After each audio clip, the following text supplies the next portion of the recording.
ओम शांति। आदि रत्न। इस पुस्तक में आज हम पढ़ेंगे आदि रत्न दादा आनंद किशोर के बारे में। दादी निर्मल शांता जी और ब्रह्मा कुमार रमेश शाह उनके साथ के अपने अनुभव इस प्रकार सुनाते हैं। चलिए आज हम इसे पढ़ते हैं।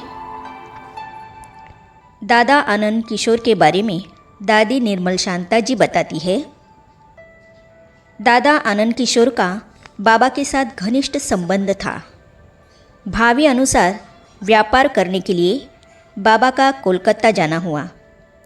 कोलकाता में सबसे नामी ग्रामी स्थान और प्रसिद्ध बिजनेस सेंटर उस समय न्यू मार्केट ही था, जिसे चार्ल्स हॉग मार्केट के नाम से जाना जाता है, लेकिन सभी के मुख से न्यू मार्केट नाम ही निकलता है। उस मार्केट के ठीक सामने एक 7 मंजिल की इमारत थी, जिसमें लिफ्ट लगी हुई थी। उसका ठिकाना अर्थात पता 7A Lindsay Street, Surana Mansion, New Market है। पहली मंजिल पर बाबा ने दुकान, यानी जिसे हम गद्दी कहते थे, उसे हीरे जवाहरातों के बिजनेस का स्थान बनाया। दूसरी मंजिल में हम सभी रहते थे। उसी मार्केट में आज भी वह मकान बहुत ऊंचा है तथा ठीक उसके पास ग्लोब सिनेमा हॉल है। ब्रह्मा बाबा को पूरा फॉलो किया। ग्लोब सिनेमा हॉल से एक मकान छोड़कर उसी फुटपाथ पर राम लक्ष्मण एंड कंपनी थी, जो आज भी उसी नाम से सोने व हीरे का व्यापार करती है। दादा आनंद किशोर का लौकिक नाम लक्ष्मण था तथा उनके साझीदार का नाम राम था।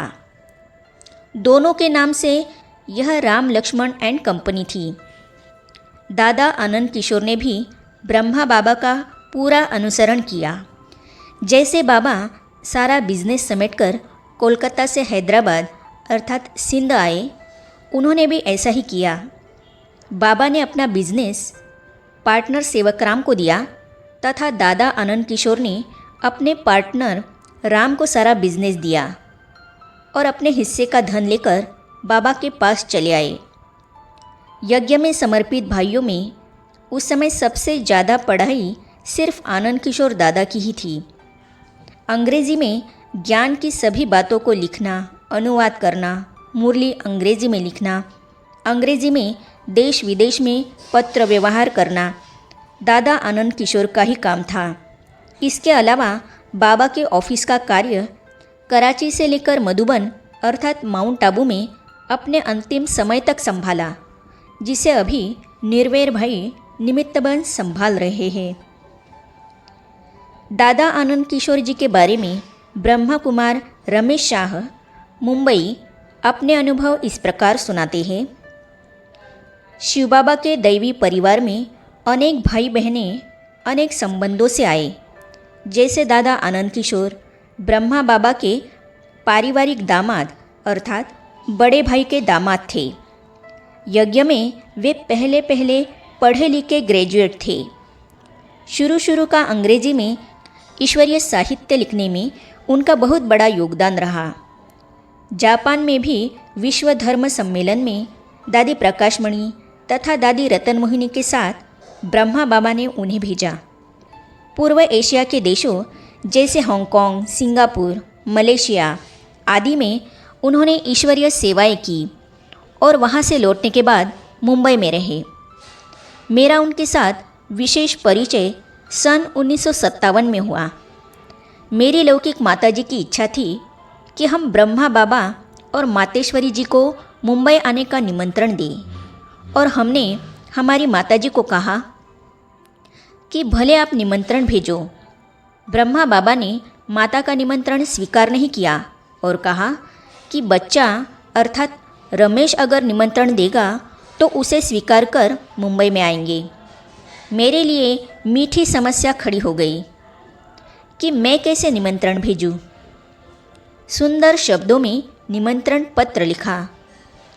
दादी पुष्पशांता उस समय वाटरलू मेंशन सेवा केंद्र की इंचार्ज थी। उन्होंने कहा कि आप निमंत्रण भेज दो। मैंने कहा कि मैं कैसे निमंत्रण दूँ, मुझे आपकी भाषा नहीं आती। दादी ने पूछा कि क्या नहीं आता? मैंने कहा कि आपके ज्ञान में कई शब्द नए हैं और ब्रह्मा बाबा जैसे महान प्रतिभाशाली व्यक्तित्व का निमंत्रण पत्र भी उतना ही गौरवशाली होना चाहिए। तब दादी पुष्पशांता ने कहा कि आप दादा आनंद किशोर से मिलो। वह बहुत ही अच्छे शब्दों में ब्रह्मा बाबा और मम्मा के लिए आपको निमंत्रण पत्र लिख कर देगा।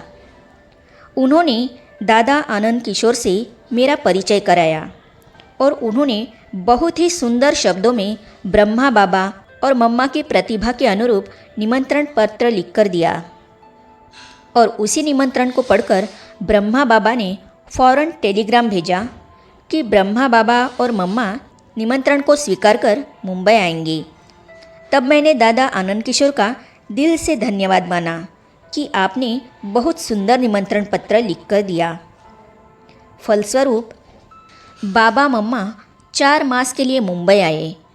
इस प्रकार दादा आनंद किशोर के साथ हमारा घनिष्ठ संबंध जुड़ता गया।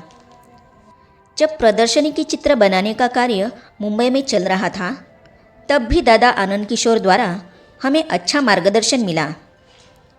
भ्राता निर्वेर, भ्राता आनंद किशोर, भ्राता अर्जुन तथा अन्य साथियों का एक ग्रुप बना और प्रदर्शनी की सेवाएं अच्छी हुई। विराट प्रतिभा के धनी। बाद में दादा आनंद किशोर मधुबन में रहने लगे। सन 1968 में जब ब्रह्मा बाबा ने दादी प्रकाशमणि तथा मुझे ट्रस्ट के निर्माण के लिए मधुबन में बुलाया, तो हम दोनों के साथ दीदी मनमोहिनी तथा दादा आनंद किशोर भी ट्रस्ट के निर्माण कार्य में बहुत मददगार बने। ब्रह्मा बाबा के अव्यक्त होने के बाद निर्वेर जी को मधुबन की ईश्वरीय सेवा पर बुलाया गया और तब से दादा आनंद किशोर और निर्वेर जी की युगल जोड़ी ने ईश्वरीय सेवा में अनेक प्रकार के कार्य किए। दोनों ने मिलकर ऑफिस का कार्य संभाला। पांडव भवन में भ्राता निर्वेर जी की ऑफिस हमें दादा आनंद किशोर की याद दिलाती है कि कैसे दादा कुर्सी पर बैठकर ईश्वरीय सेवा का कारोबार करते थे और अनेक भाई बहनों को ज्ञान, योग और सेवा के संबंध में मार्गदर्शन देते थे। ऐसे विराट प्रतिभा के धनी हमारे दादा आनंद किशोर ने बाद में बीमारी के कारण माउंट आबू में ही शरीर छोड़ दिया। अंतिम दिनों में बीमारी के दौरान दादा कुछ समय के लिए हॉस्पिटल में रहे। उस समय की उनकी स्थिति बहुत प्रेरणादायी थी। आई एम ओके, मैं अच्छा हूँ, या फिर I am better than you, मैं आपसे अच्छा हूँ। जब जब किसी ने दादा से उनकी तबीयत के बारे में पूछा, तब तब उसे यही जवाब सुनने को मिले। हर समय अपने मुखमंडल पर एक अलौकिक मुस्कान छलकाते दादा अर्थात दादा आनंद किशोर जी कभी किसी को यह एहसास ही नहीं होने देते थे कि उनकी तबीयत खराब है। और तो और स्वयं डॉक्टर भी हैरान हो जाते थे जब उनके पूछने से पहले ही दादा उनसे पूछ बैठते थे, hello doctor, how are you. जिस किसी ने भी दादा के साथ एक पल भी गुजारा हो, वे उनके जिंदा दिली, खुशनुमा मिजाज और बेफिक्र बादशाह वाले अंदाज को कभी भी नहीं भुला सकता। दादा 89 साल के उम्र में भी कहते थे, आई एम वेरी यंग। अस्पताल में सभी दादा के लिए फिक्रमंद होते थे और दादा अपनी वही चिर परिचित मुस्कान लिए सबका स्वागत करते थे और कहते थे, मैं तो यहाँ एकांत में बाबा अर्थात परमात्मा को याद करने के लिए आया हूँ। अपने हर कर्म में फॉलो फादर, सी फादर करने वाले आदि रत्न, त्यागी, तपस्वी, अथक सेवाधारी, संपूर्ण निश्चय बुद्धि, बाबा के हर इशारे को अमल में लाने वाले मधुबन बगिया के श्रृंगार, हम सबके स्नेही मिलनसार दादा आनंद किशोर जी 2 सितंबर 1998 बुधवार को बाबा के साथ मीठी बातें करते रात्रि 8:20 पर बाबा की गोद में उठ गए। ऐसी महान आत्मा जिन्होंने यज्ञ की स्थापना से लेकर अथक और दिल व जान से यज्ञ की सेवा की तथा हम सबके लिए एक मिसाल बने, हम उन्हें श्रद्धांजलि अर्पित करते हैं। आगे हम पढ़ेंगे आदि रत्न दादा विश्वरत्न अपने अलौकिक जीवन का अनुभव इस प्रकार सुनाते हैं। तो इसे हम पढ़ेंगे अगली कड़ी में। तो ये जानने और पढ़ने के लिए इस चैनल को सब्सक्राइब करने के साथ ही साइड में जो बेल आइकॉन है उसे भी क्लिक कीजिए, ताकि आने वाली सभी वीडियो और अब तक की सारी वीडियो आप तक पहुंचती रहेगी। ओम शांति। तेरी याद का अमृत पीते हैं, तेरी याद का अमृत पीते हैं, तेरी याद में जीते हैं बाबा, तेरी याद में जीते हैं बाबा, तेरी याद का अमृत पीते हैं, तेरी याद का अमृत पीते हैं, रहे याद सदा ही साथ तेरी, रहे याद सदा ही साथ तेरी, बस और न हम कुछ चाहेंगे, बस और न हम कुछ चाहेंगे, तेरी याद का